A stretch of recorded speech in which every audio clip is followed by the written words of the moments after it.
Hello সবাইকে, আবার আমাদের ইউথ টিচ চ্যানেলে সবাইকে স্বাগতম জানাচ্ছি। সবাই কেমন আছিস বলতে ভুলবি না, সবাই একটু মেসেজে লিখ যে কেমন আছিস। আজকে আমাদের বিষয়টা হলো আয়নীয় সমযোজী বন্ধন PYQ আমরা সলভ করব। PYQ এর ফুল ফর্ম কি এটা আগে আমাকে জানতে হবে। PYQ মানে হলো প্রিভিয়াস ইয়ার কোশ্চেন। যারা জানিস না তাদের জন্য বলছি। প্রিভিয়াস ইয়ার কোশ্চেন বলতে আগে, অর্থাৎ গত 10 বছরে যে প্রশ্নগুলো মাধ্যমিকে এসেছিল সেই প্রশ্নগুলো নিয়ে আলোচনা হবে, ঠিক আছে? আজকের ক্লাসটা খুব গুরুত্বপূর্ণ, সঙ্গে থাকিস, ভালো লাগবে, ঠিক আছে? চল। দেখ, প্রথমেই যে প্রশ্নটা আমাদের সামনে আসলো সেটা হলো নিচের কোন যৌগটি গঠনের ক্ষেত্রে অষ্টক নীতি মান্য হয় না। আচ্ছা, এই প্রশ্নটা দেখ, মাধ্যমিক লেখা আছে না, ME 2018, অর্থাৎ মাধ্যমিক এক্সাম 2018-তে কিন্তু এটা এসেছিল। তাহলে বুঝতে পারছিস এখানে যতগুলো কোশ্চেন আছে সবগুলোই খুবই গুরুত্বপূর্ণ। তোরা যারা আমাদের ব্যাচে রয়েছিস তাদের আমি এই সব কিছুই দিয়ে দিয়েছি, তোরা জানিস। এটা আমি আগের থেকে তোদের সলভ করতে বলেছি এবং এটা সলিউশন আকারে এটা ভিডিওটা দেওয়া। আর যারা একেবারে সরাসরি আমাদের ইউটিউব ভিডিও দেখছিস তারা খাতায় এগুলো নোট কর, সুন্দর করে নোট কর। নোট করে ভিডিওটাকে এনজয় কর। আর কোথায় কিভাবে হচ্ছে আমি সব ডিটেলেও বলে দিচ্ছি, ঠিক আছে? নিচের কোন যৌগটি গঠনে অষ্টক নীতি মান্য হয় না? এবার প্রথম প্রশ্ন হলো অষ্টক নীতিটা কি জিনিস। অষ্টক নীতি হলো এমন একটা নীতি যেখানে সবাই, সবাই বলতে এখানে সব মৌল, যেমন তোর সোডিয়াম, এরা সকলেই কি, যত মৌল আছে সবাই কি হয়, নিকটতম নিষ্ক্রিয় মৌলের মতো। এবার নিষ্ক্রিয় মৌল কি? নিষ্ক্রিয় মৌল হলো হিলিয়াম, নিয়ন, আর্গন, জেনন। এই যে হিলিয়াম, তারপরে হলো তোর নিয়ন, তারপরে হলো তোর আর্গন। এদের যদি আমি ইলেকট্রন বিন্যাস করি, আচ্ছা আমি দুটো করে দেখাচ্ছি। যেমন তোর হিলিয়ামটা এক্সেপশনাল, ঠিক আছে? হিলিয়ামটা বাদ দে, হিলিয়ামটা বাদ দে। হিলিয়ামটা এক্সেপশনাল, এর দুটো থাকে শেষ কক্ষে ইলেকট্রন। আচ্ছা নিয়নের দেখাচ্ছি, দেখ নিয়নের ইলেকট্রন সংখ্যা হলো 10 টোটাল।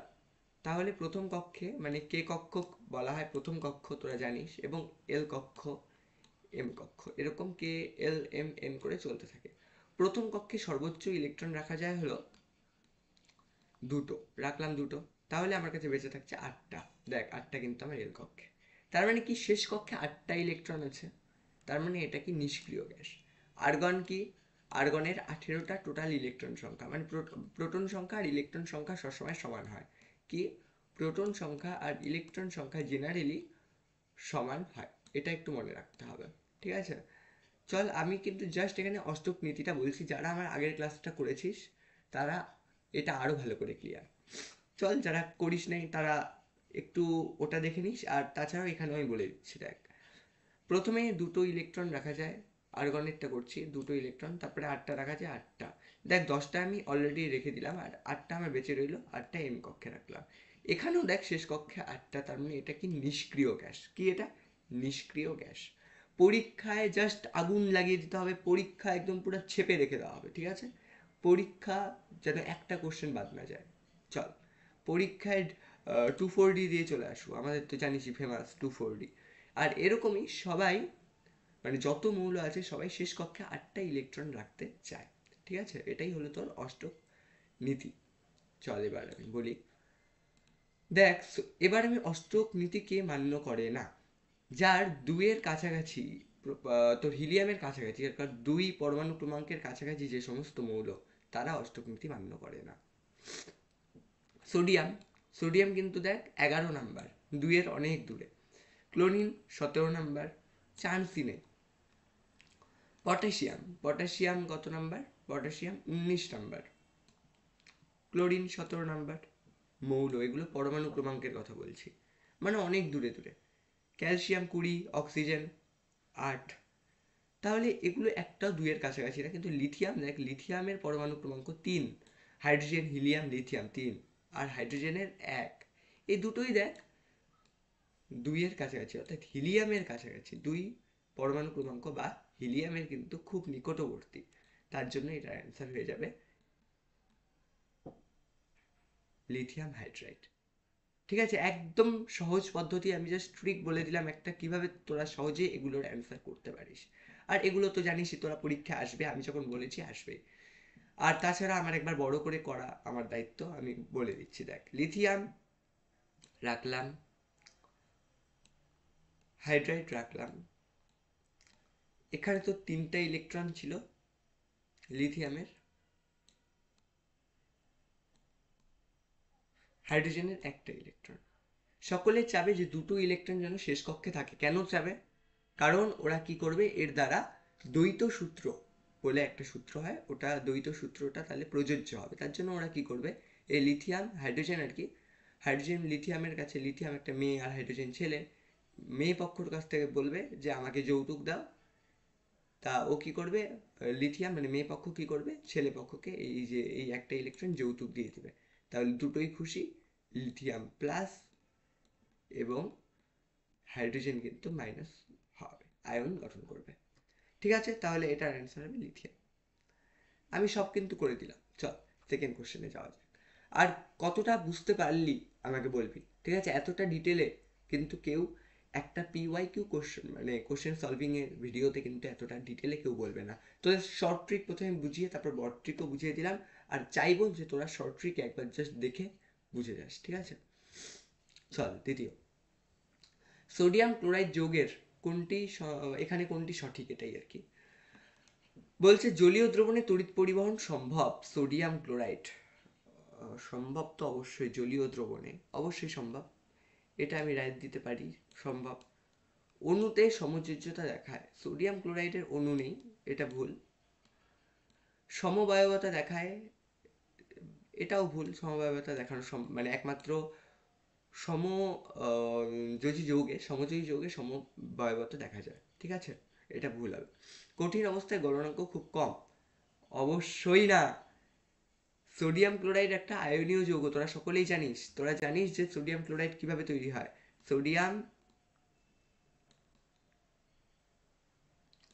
সোডিয়ামের 11টা ইলেকট্রন, ইলেকট্রন বিন্যাস করি K L M, প্রথম কক্ষে 2টো, তারপরে 8টা, তারপরে 1টা। আর ক্লোরিনের 17টা ইলেকট্রন টোটাল। ইলেকট্রন বিন্যাস করলে হবে প্রথমে 2টো, তারপরে 8টা, তারপরে হবে 7টা, তাই তো? তাহলে এবার ক্লোরিন ছেলে মানুষ, ক্লোরিন কি বলবে, সোডিয়ামের কাছে বলবে, ওই তোরা তো মেয়ে পক্ষ, তোদেরকে আমি বিয়ে করবো, তোকে আমি বিয়ে করবো, তাহলে তোর থেকে আমার যৌতুক লাগবে। কি যৌতুক লাগবে? এই যে একটা ইলেকট্রন, এটা, সরি আমি এখানে ভুলে 8 দিয়ে দিয়েছি, এটা 8 হবে না, 7 হবে। এক্সট্রিমলি সরি ফর দ্যাট, একটু ক্ষমা করে দিস আমাকে। আচ্ছা হলো, এই যে একটা ইলেকট্রন, এই একটা ইলেকট্রন চাচ্ছে কে, ক্লোরিন, যৌতুক হিসাবে, তাই এই একটা ইলেকট্রন ক্লোরিন দিয়ে দিল। বাস খুশি, হ্যাপি হ্যাপি হ্যাপি। তারপরে কি হলো, এই সোডিয়াম প্লাস তৈরি হলো আর ক্লোরিন মাইনাস তৈরি হলো। আর যে এই যে ঘটনাটা, এই যে ঘটনাটা, যখনই আয়ন তৈরি হবে মানে আয়নীয় যৌগ, এরা কিন্তু গলনাঙ্ক অনেক বেশি হয়, গলনাঙ্ক স্ফুটনাঙ্ক অনেক বেশি হয়। তাহলে আমি দেখলাম যে সবগুলো উপরের সবগুলোই কিন্তু ভুল, ঠিক আছে? তাহলে উপরের সবগুলোই কিন্তু ভুল। আচ্ছা, তোদের আমি একটা কথা বলে দিই, তোদের কিন্তু এখনই এই বিয়েগুলো, আমি যে বিয়েগুলো দেখাচ্ছি তোদের, সোডিয়াম ক্লোরাইডের বিয়ে, এই বিয়েগুলো দেখতে হবে এবং বিয়েগুলো শিখতে হবে। যদি তোরা সোডিয়াম ক্লোরাইডের বিয়ে না বুঝতে পারিস, তাহলে কখনো তোরা নিজেরাও বিয়ে করতে পারবি না। অবশ্য পড়াশুনো করলে তোদের না করলে কে মেয়ে দিবে? কেউই দিবে না মেয়ে। যাই হোক, তাহলে অ্যান্সার হবে কিন্তু এটা, 1 নম্বর। চল দ্বিতীয়, দ্বিতীয় দ্বিতীয় দ্বিতীয় সরি দ্বিতীয় না, তৃতীয়। তৃতীয় কোশ্চেন কি, সংকেত ওজন কথাটি ব্যবহৃত হয় যে জাতীয় যৌগের ক্ষেত্রে।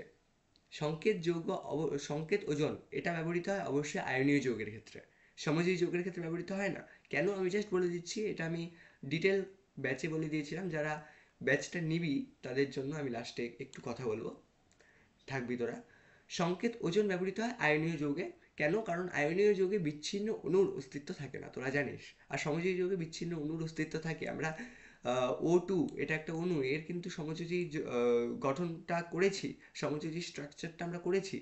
কিরকম হয়, অক্সিজেন দুটো পাশাপাশি রাখতে হয় এবং অক্সিজেনের কি করতে হয়, যোজ্যতা বের করতে হয়। কত অক্সিজেন যোজ্যতা 2, তাহলে দুটো বন্ড থাকবে। এটা আমরা করেছি তাই না, আমাদের তাহলে এটা নিয়ে আর চিন্তা করার বিষয় নেই। চল, তাহলে অ্যান্সার হয়ে যাবে আমাদের আয়নীয় যৌগ। 4 নম্বর কোশ্চেন। 4 নম্বর কোশ্চেন বলতে এটা আমি যে বই থেকে নিয়েছি ওটা 10 নম্বর কোশ্চেনে ছিল, আমার বেছে বেছে দিতে হয়েছে ভালো ভালো কোশ্চেনগুলো। এখানে বলছে নাইট্রোজেন অণুতে সমযোজী বন্ধনের সংখ্যা কত। দেখ, আমি তোদের শর্টকাট যে শিখিয়েছি এটা কিন্তু এখানে কিন্তু প্রচুর কাজে দিবে। নাইট্রোজেন অণু বলতে আমি বলেছি অণু মানেই নাইট্রোজেন দুটো থাকবে, নাইট্রোজেন পরমাণু দুটো মানে N2, এটাকে অণু বলে। আমি যদি নাইট্রোজেন শুধু রাখতাম সেটাকে পরমাণু বলতো। ক্লিয়ার? তাহলে নাইট্রোজেন অণু যখনই বলবে সমযোজী বন্ধনের সংখ্যা কত, তখন তোরা কি করবি, নাইট্রোজেন দুটো আছে, নাইট্রোজেন দুটোকে পাশাপাশি রাখবি। রাখলাম। এবার নাইট্রোজেনের যোজ্যতা কত বের করবি। কিভাবে করব, কে এল এম, আজকে এলই হয়ে যাবে। নাইট্রোজেনের টোটাল ইলেকট্রন সংখ্যা হলো 7 নাইট্রোজেনের, তাহলে প্রথম কক্ষে দুটো, তারপরে 5টা। এবার 5টা হয়ে গেছে, 4টার যখনই বেশি হয় শেষ কক্ষে ইলেকট্রন, তখন যোজ্যতা বের করার জন্য 8-এর থেকে 5 মানে যেটা থাকবে শেষ কক্ষে সেটা মাইনাস করতে হয়। তাহলে হয়ে গেল 3টা। তাহলে 3টা বন্ড থাকবে, যত যোজ্যতা ততগুলো বন্ড। এগুলো তোদের আমি একদম পরিষ্কারভাবে কিন্তু বলে দিয়েছি। চল নেক্সট।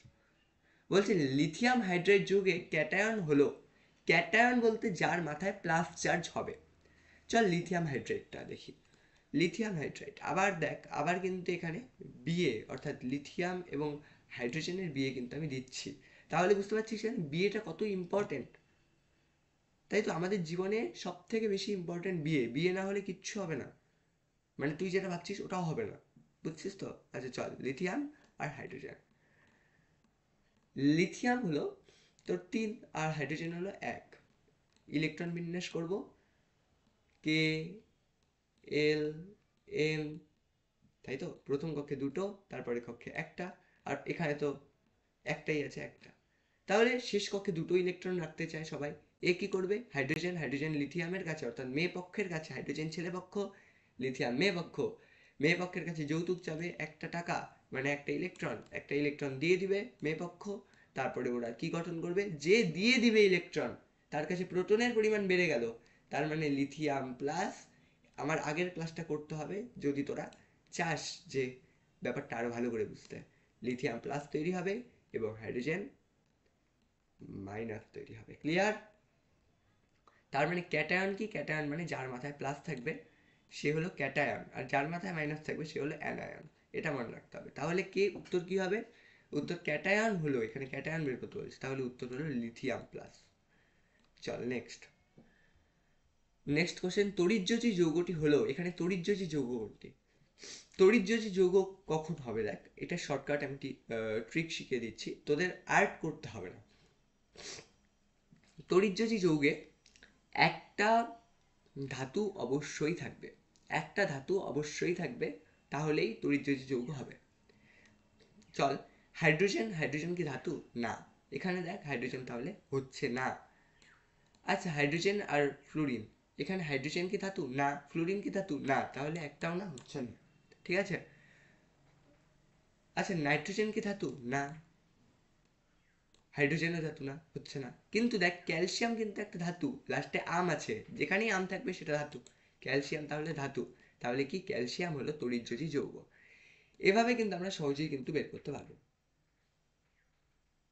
আচ্ছা চল নেক্সট, নেক্সট কোশ্চেনে যাওয়া যাক। খুব ইম্পর্টেন্ট কোশ্চেন এবং আমি এটা করিয়েছিলাম, তোরা জানিস যে এটা তোদের বইয়ে কোথাও পাবি না, কিন্তু শুধুমাত্র আমার ব্যাচে পেয়েছিস। এটা আমি গর্বের সাথে বলতে পারবো যে শুধুমাত্র আমার ব্যাচে যারা পড়িস তারাই এই কোশ্চেনটা সলভ করতে পারবি, তাছাড়া কেউ পারবি না। একটি সোডিয়াম আয়নকে ঘিরে কটি ক্লোরিন আয়নের সংখ্যা। এটা অবশ্যই অনেকের হয়তো মুখস্থ আছে, কিন্তু মুখস্থ না, আমি বুঝিয়েছিলাম কি ব্যাপারটা। আচ্ছা চল তোদেরও একবার বুঝিয়ে দিই। সোডিয়াম, সোডিয়াম প্লাস, এই যে সোডিয়াম প্লাস এই আয়নের পিছনে বা এই আয়নের চারিদিকে টোটাল 6টি, সরি, একটা এখানে, একটা এখানে, একটা এখানে, একটা এখানে, একটা এবং এটার উপরে একটা এবং এটার ওই পাশে একটা, বুঝতে পারছিস, এটার উপরে একটা। 3D ভাব, 3D মানে এটাকে ধর, এটা একটা, এটার এখানে একটা, এখানে একটা, এখানে একটা, এখানে একটা, এখানে একটা, এখানে একটা, এখানে একটা, বুঝতে পারলি? টোটাল 6টা তোর সোডিয়াম আয়নকে ঘিরে ক্লোরিন আয়নের সংখ্যা। তাহলে বুঝতে পারলি? তাহলে অ্যান্সার হবে 6। এই সংখ্যাটাকে কি বলে? এই সংখ্যাটাকে বলা হয় কোঅর্ডিনেশন সংখ্যা। কি বলে? Coordination, coordination, coordination, coordination number, coordination number. নাম্বারকে আমি NO দিয়ে এরকম দিয়ে দিচ্ছি, ঠিক আছে? একটু লিখে নিস। চল, তাহলে এটাও আমি কিন্তু ডিটেল বুঝিয়ে দিলাম, আবার বুঝিয়ে দিচ্ছি। দেখ, এটা একটা সোডিয়াম আয়ন। সোডিয়াম আয়নের, এটা তো প্লাস নাকি? সোডিয়াম আয়ন মানে এটা প্লাস। এবার প্লাসের চারিদিকে অবশ্যই মাইনাস আয়ন লেগে থাকবে। এখানে একটা ক্লোরিন, এখানে একটা ক্লোরিন মাইনাস, এখানে একটা ক্লোরিন মাইনাস, এখানে একটা ক্লোরিন মাইনাস, টোটাল হলো কটা? 4টা। এবার এখানে যে ধরেছিলাম, এইখানে একটা ক্লোরিন মাইনাস, এখানে একটা ক্লোরিন মাইনাস, এই হলো তো 6টা। ক্লিয়ার? এরকম ভাবেই হয় ব্যাপারটা। চল নেক্সট। এবার দেখ কোশ্চেন শেষ। এবার জাস্ট আমি তোদের বলবো যে কিভাবে পড়াশোনাটাকে চালিয়ে যেতে হবে তোদের। প্রথমে তোদের কি করতে হবে? প্রথমে তোদের টেক্সট একবার ঝাড়া পড়তে হবে। তোদের যে টেক্সট বইটা আছে ওটা একবার ঝাড়া পড়ে নিবি, পুরো মুখস্থ করে নিবি পুরো টেক্সট বইটা। তারপর ক্লাস, তারপর যখন তোর টেক্সট বইটা পড়া একটু হয়ে যাবে, তারপরে ক্লাস করতে আসবি। যারা আমার ব্যাচে আছিস তারা জানিস যে প্রতি সপ্তাহে 2টো করে আমি ক্লাস নেই, হবে, এবং নতুন নতুন সাবজেক্টেরও ক্লাস আসতে চলেছে তোদের জন্য। বাংলা স্যার আসবে, খুব দ্রুত আসবে, আমি ট্রাই করব, নয়তো আমি ফিজিক্স একাই চালাবো, আমার কোনো অসুবিধে নেই। ক্লাস করে নোটস করতে হবে। আমার যে ক্লাসগুলো আমি দিই গুগল মিটে যেগুলো হয়, সেগুলো ক্লাসটা করবি এবং সঙ্গে সঙ্গে নোটস করবি। আর নোটস যদি না করিস, তোরা জানিস যে আমি কিন্তু একটা নোটস আলাদা করে প্রোভাইড করে দিই। তোরা সকলেই জানিস পিরিয়ডিক টেবিল নিট লেভেলের পড়াশুনো হয়েছে, একটা কোশ্চেন তোদের আটকাবে না। আয়নীয় যৌগ নিট লেভেলের, এই কোশ্চেনটা নিট লেভেলের কোশ্চেন। একটি সোডিয়াম প্লাস এই কোঅর্ডিনেশনের ব্যাপারটা, এটা পুরো নিট লেভেলের কোশ্চেন, এটাও কিন্তু তোদের করানো হয়েছে। তাহলে বুঝতে পারছিস কতটা ইম্পর্ট্যান্ট। তারপর বইয়ের পিছনে দেখবি, তোদের বইয়ের পিছনে কিছু কোশ্চেন থাকে। যেমন তোদের আমি একটা উদাহরণ দিচ্ছি, ছায়া বইয়ের পিছনে দেখবি কিছু অনুশীলনী থাকে, সেগুলো একবার সলভ করে নিবি, MCQ গুলো। তারপর এরকম ভিডিও দেখতে হবে PYQ এর, যেটা যে এই যে ভিডিওটা বানালাম, এরকম ভিডিওই PYQ এর আমার থেকে বা যে কারো থেকে, আমি শুধু বলছি না, আমার থেকেই দেখতে হবে। যে কারোর থেকে ভিডিওটা দেখতে হবে। যদি আমার থেকে ভালো লেগে থাকে আজকের ক্লাসটা, তাহলে অবশ্যই আমার থেকে দেখবি। যার থেকে ভালো লাগবে তার থেকে দেখবি, ঠিক আছে? পড়াশুনো নিয়ে কোনো খেলা না যে আমি আমার থেকেই দেখতে হবে, আমি হিংসে করব, এরকম একদমই বিষয় না। পড়াশুনো সবার জন্য। পড়াশুনো যার কারো কাছ থেকে শিখতে পারিস, যে তোকে সুন্দর বুঝাতে পারবে, যেটা যার কাছে তুই ভালো করে বুঝতে পারবি, তাই না? চল, এবং নেক্সট আমি বলবো তোদের কর্ণ ব্যাচের কথা। তোরা জানিস যে এডু প্লাস প্রিমিয়াম বলে একটা ব্যাচ কিন্তু লঞ্চ হয়েছিল, এবং সেটা শেষ হয়ে গেছে। শেষ হয়নি এখনো, ব্যাস আর 9টা ক্লাস রয়েছে। আমি বলেছি আমি একটু বিজি আছি জন্য ক্লাসগুলো হচ্ছে না। অক্টোবরের মাসেই কিন্তু 9টা ক্লাস আমি দিয়ে দেবো, এবং তোদের কিন্তু ব্যাচ শেষ হয়ে যাবে।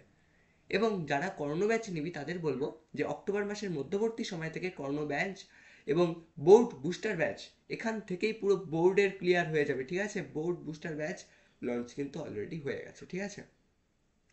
এবার তোদের কি করতে হবে? তোরা যারা যারা নিবি তারা আমাকে তোদের দেখ ডিসক্রিপশানে লিঙ্ক পেয়ে যাবি বা পিন কমেন্টে লিঙ্ক পেয়ে যাবি, সেখান থেকে গিয়ে তোরা টেলিগ্রাম গ্রুপে জয়েন করবি, এবং গ্রুপে জয়েন করার পরে যে অ্যাডমিন থাকবে বা অনার থাকবে তাকে গিয়ে মেসেজ করলেই কিন্তু আমি রিপ্লাই দিয়ে দেবো, ঠিক আছে?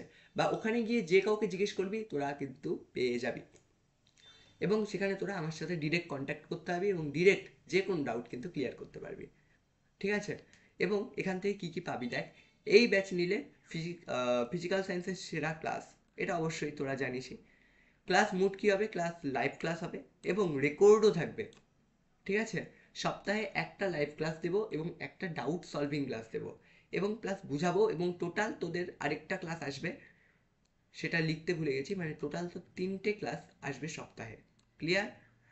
ডেইলি প্র্যাকটিস সেট পাওয়া যাবে, প্রতিটা তোদের ক্লাসের পর আমি কিন্তু প্র্যাকটিস সেট প্রোভাইড করবো। উইকলি মক টেস্ট পাওয়া যাবে, উইকলি তোরা মক টেস্ট দিতে পারবি, যেমন আজকেও মক টেস্ট হয়েছে বা আবার কালকেও মক টেস্ট হয়েছে, তোরা জানিস। এবং সেটার পরীক্ষার রেজাল্টও কিন্তু আমি দিয়ে দিই, এখন যেহেতু একটু বিজি আছি তাই দিতে পারছি না। তারপর তোমরা প্রোগ্রেস রিপোর্ট জানতে পারবে যে তোমাদের প্রোগ্রেস কেমন হচ্ছে, তোমরা অন্য কারোর থেকে তোমাদের র্যাঙ্কটা জানতে পারবে যে কিরকম কতটা পড়াশুনো করেছো। সমস্ত বিষয়ের 90% সাজেশন কিন্তু তোরা পেয়ে যাবি, ঠিক আছে। আর তোরা জানিস দ্বিতীয় সামেটিভে কিন্তু আমার থেকে কিন্তু 90%-এর বেশি কিন্তু এসেছিল, তোরা সকলেই জানিস সেটা, ঠিক আছে। চল, অরিত্র দাদা অর্থাৎ আমার থেকে পার্সোনাল গাইডেন্স পাবি, আমার সাথে ডিরেক্ট কন্ট্যাক্ট করতে হবে, আমাকে ডিরেক্ট ফোনও করতে পারবি। চল, এটাও হয়ে গেল। ব্যাচ জয়েন করার ফিস মাত্র 300 টাকা। আর যেটা অফার চলছে সেটা হলো, এখন যদি তোরা নিস তাহলে তোরা দেখ, যারা করোনা ব্যাচ 2000 ব্যাচ এখনই জয়েন করবে তারা পেয়ে যাবে এডু প্লাস প্রিমিয়ামের অ্যাক্সেস সম্পূর্ণ বিনামূল্যে।